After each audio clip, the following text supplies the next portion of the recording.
The ongoing debate about banning smoking in restaurants affects everyone, even you. I once had a bad experience at a restaurant with a smoking section, and from then on out, I've been strongly against smoking in restaurants, which even persuaded me to write my local newspaper. Secondhand smoke is the third highest cause of preventable death in this country, by killing 53,000 non-smokers every year. That is, for every 8 smokers the tobacco industry kills, 1 non-smoker is killed.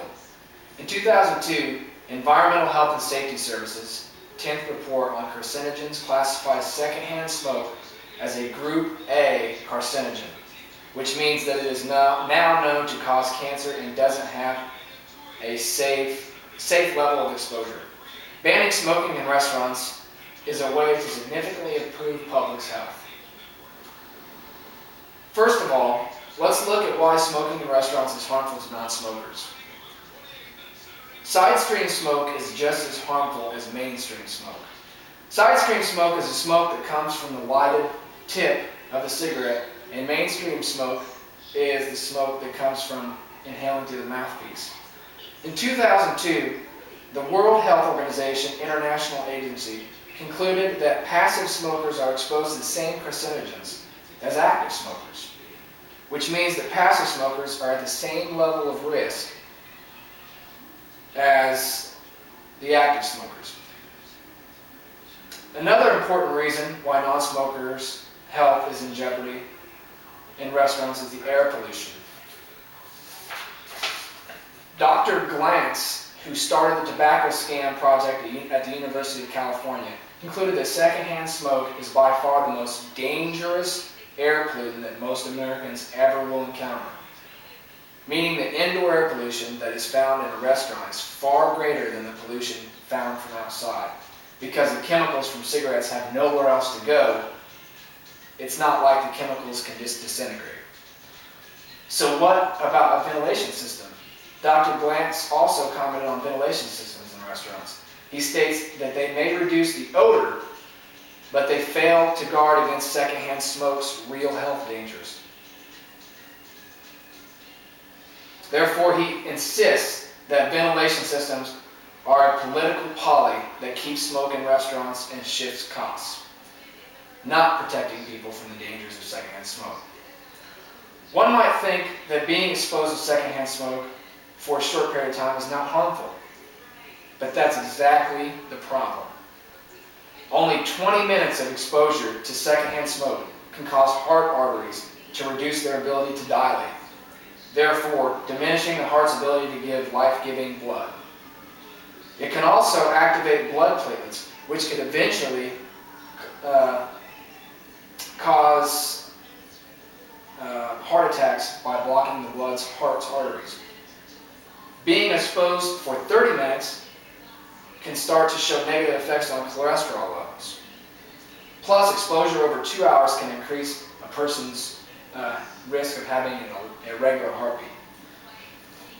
Now that we know side stream smoke is just as harmful as mainstream smoke, and that secondhand smoke is the most dangerous air pollutant that most Americans will ever encounter, let us look at some possible reasons why some restaurants haven't been smoke-free.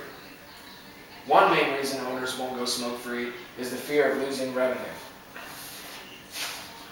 According to a monograph from the University of California, San Francisco, going smoke-free is a risk-free business, is risk-free from a business standpoint because no economic study has shown a decrease in restaurants' revenue. Beth Harris, the manager of Bruner's Family Restaurant in Muncie, Indiana for 17 years, confirmed that their decision to go smoke-free in 2001 hasn't affected their sales. Most of their business comes from people who just like to have coffee and read the newspaper in the morning. Another reason a restaurant might not choose to go smoke-free is because they don't view it as a serious problem. They figure that if customers aren't complaining about smoking, then why change? There are many people that don't like to be around smoke, but they don't complain about the issue. Then they simply walk away and try to ignore it. So owners feel that the people who smoke would complain a lot more than people who don't smoke. Therefore, owners think that they will lose more customers by going smoke-free. Vicki Collins, a manager at Richard's restaurant for 12 years, confirmed that very few customers complain about smoking in the restaurant. So when they have meetings regarding the issue of restaurant going smoke-free, they don't see the point to change. She feels that they would lose more of their regular customers if they go smoke-free. Now that we have looked at some reasons why restaurants have decided not to go smoke-free, let us consider some possible solutions to this very serious problem. The obvious solution is to ban smoking from all restaurants.